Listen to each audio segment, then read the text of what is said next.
De volta com o Band Cidade e agora é hora da entrevista. Eu recebo aqui no estúdio Débora Costa dos Santos, ela que é presidente do Conselho de Secretarias Municipais de Saúde do Rio Grande do Norte. Presidente, boa noite, seja muito bem-vinda. Boa noite, obrigada pelo espaço.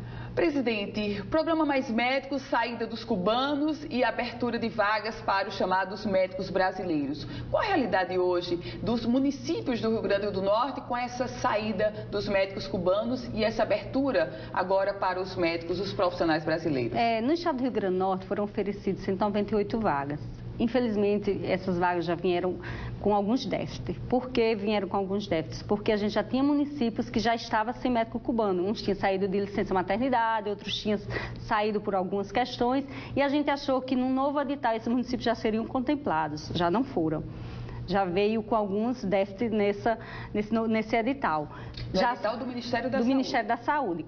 Quando ele foi lançado, nós acreditávamos, o COSEMES, que já viesse contemplando as irregularidades que já existiam antes dessa situação e ia fazer uma coisa só que não veio. Já só veio os que realmente iam embora agora. Então foram 198. Junto com a atenção básica do Estado, nós começamos a monitorar se eram médicos novos. Por quê? Porque nós estávamos vendo a imprensa dizendo que a UERN estava antecipando a formação das classes, da turma, para que eles conseguissem se inscrever.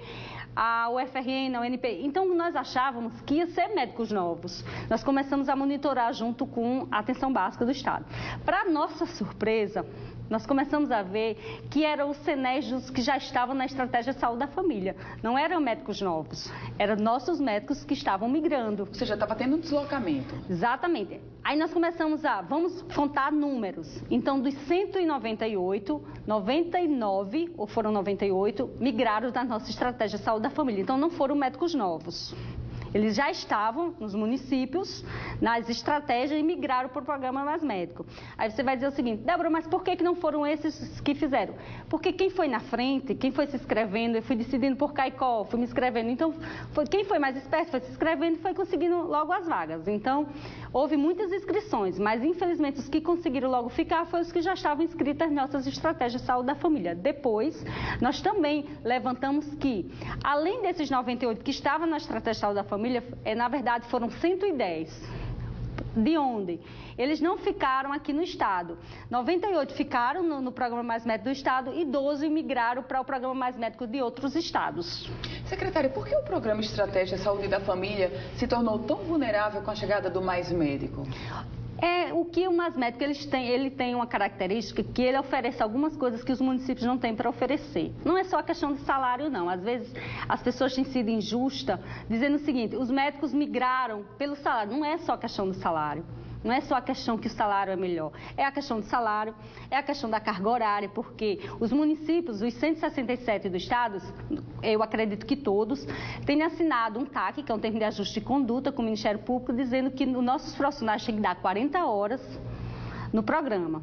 No Mais Médico, ele tem 32 no trabalho e 8 fazendo organização de trabalho, de estrutura. Então, ele pode fazer na casa dele, estudando, se organizando, e no nosso não, ele tem que dar 40 no município. Outra diferença é, você recebe o salário sem imposto de renda, sem desconto de imposto, é 11 mil líquido. Você recebe pecúnia de alimentação, alguns recebem de aluguel.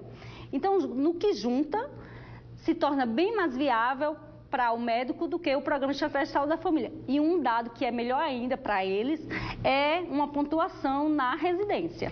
Secretária, qual a estratégia agora dos secretários municipais de saúde do Rio Grande do Norte para exatamente cobrirem esse vácuo que ficou? Na verdade, eu estava em São Paulo agora, eu fui para um encontro com todos os presidentes de COSEMES, a gente estava pensando que o Ministério da Saúde ia, mas ele não foi. O que é que nós estávamos tentando ver? Se o Ministério da Saúde lançava um novo edital para tentar suprir algumas coisas desse sentido de os médicos terminarem de cobrir o Programa Mais Médico e os demais já procurarem as estratégias de saúde da família.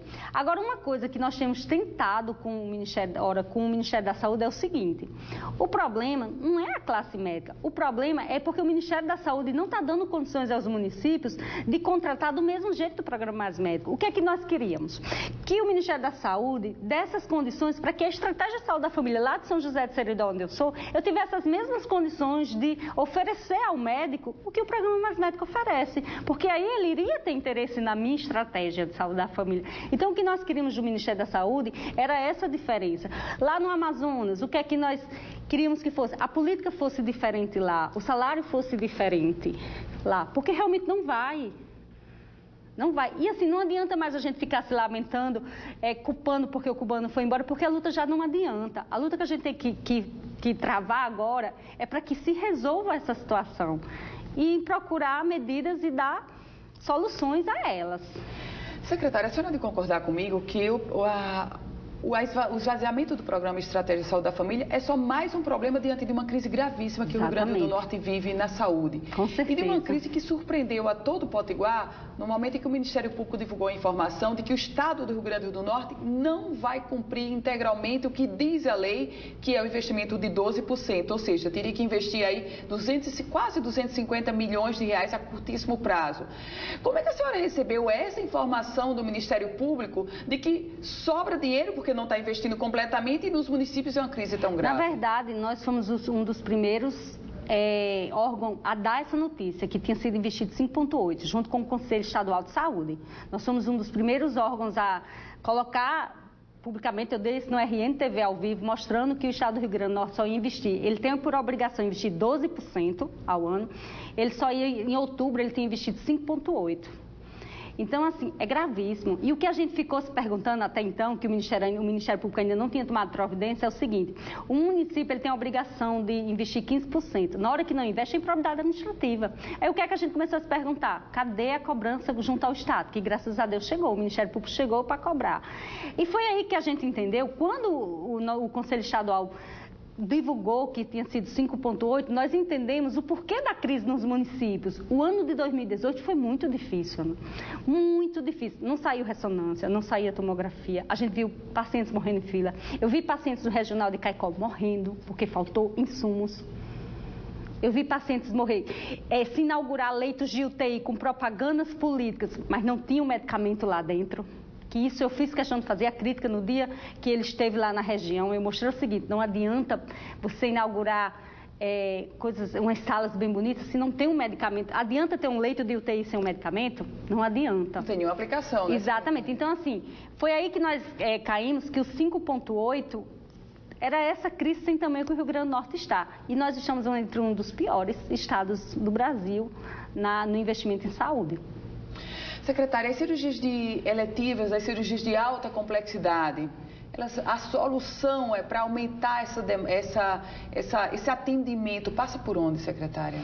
Pela PPI. Infelizmente, a PPI do Estado, ela vinha passando, sempre prometíamos a gente que ela ia ser revisada, ia ser... nunca era. Primeiro, tinha um recurso que o Estado não apesar da crise, para você ter noção como a coisa estava desorganizada, apesar da crise, o Estado não executou um dinheiro que era para executar em cirurgias eletivas. Nós soubemos pelo Ministério da Saúde que existia um dinheiro no Estado que tinha que ser executado, senão ele ia perder, e vai perder. Porque nós estamos tentando executar, o COSEMES tentou, junto com alguns técnicos do Estado, porque, na verdade, o Estado faltou mesmo, foi recurso, gestão por parte do gestor principal, mas existem muitos técnicos bons. Então, esses técnicos lutou para que a gente conseguisse, até o final do ano, executar. Mas as cirurgias eletivas está complicado mesmo. Presidente do Conselho dos Secretários Municipais de Saúde do Rio Grande do Norte, presidente Débora Costa. Alegria recebê-la aqui, presidente. Obrigada pelo espaço também. Esse problema tão grave. Obrigada pelo espaço. Muito obrigada, boa noite. E o Band Cidade vai ficando por aqui. Se você quiser rever essa entrevista completa, vai lá no politicaemfoco.com, um site especializado na política do Rio Grande do Norte e do Brasil. Sua companhia agora é o Jornal da Band. E a gente volta a se encontrar amanhã. A você, uma excelente noite.